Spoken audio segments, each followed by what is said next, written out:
जो महिलाएं ऐसे 3 स्थानों पर बैठती हैं तो उनके पति दरिद्र हो जाते हैं और गरीबी का रोना रोते हैं।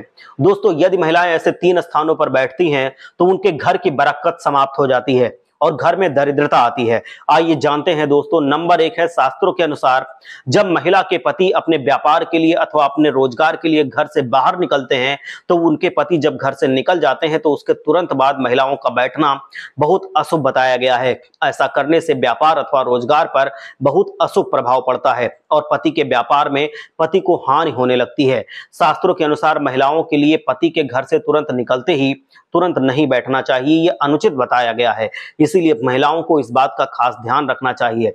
जब उनके पति घर से किसी कार्य के लिए निकलते हैं अथवा व्यापार या रोजगार के लिए निकलते हैं तो उस वक्त तुरंत नहीं बैठना चाहिए, कुछ देर बाद बैठना चाहिए। और नंबर 2 है, शास्त्रों के अनुसार महिलाओं को शाम के वक्त घर की दहलीज पर कभी नहीं बैठना चाहिए।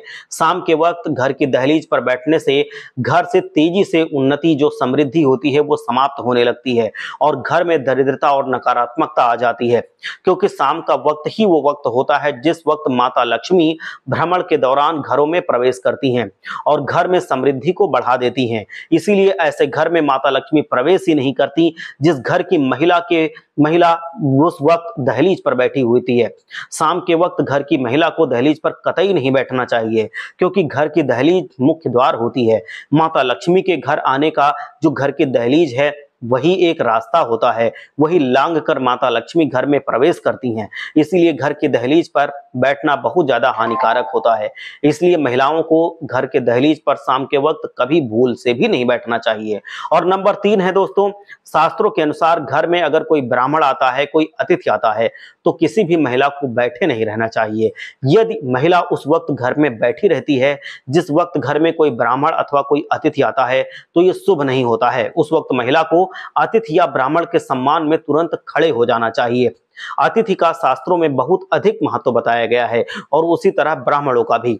अतिथि ईश्वर के समान होते हैं, ब्राह्मण हमेशा पूज्य होते हैं। तो इसीलिए अतिथियों का स्वागत करने के लिए, किसी ब्राह्मण का स्वागत करने के लिए किसी भी महिला को जब वो आते हैं तो बैठे नहीं रहना चाहिए, उनको तुरंत ही उठ जाना चाहिए, उनका स्वागत सत्कार करना चाहिए और हो सके तो उनसे मधुर भाषा में बात करनी चाहिए और उनको घर में बैठाना चाहिए, उनको भोजन कराना चाहिए, पानी देना चाहिए। ये सारी चीजें जरूर करनी चाहिए जिससे उनका जो अंतर मन है वो आपको आशीर्वाद दे सके। आपके घर में जो आपके पूर्वज हैं वो प्रसन्न हो जाएं, जो माता लक्ष्मी है वो प्रसन्न हो जाएं और आपके घर पर अपनी कृपा बरसाएं, जिससे आपका घर धन धान्य से भर जाए और आपको कभी भी धन की कमी ना हो, आपका कोई काम रुकने ना पाए, आपके बच्चे अच्छे स्कूलों में पढ़ें और आपकी सारी मनोकामनाएं धीरे धीरे करके पूर्ण हो जाएं।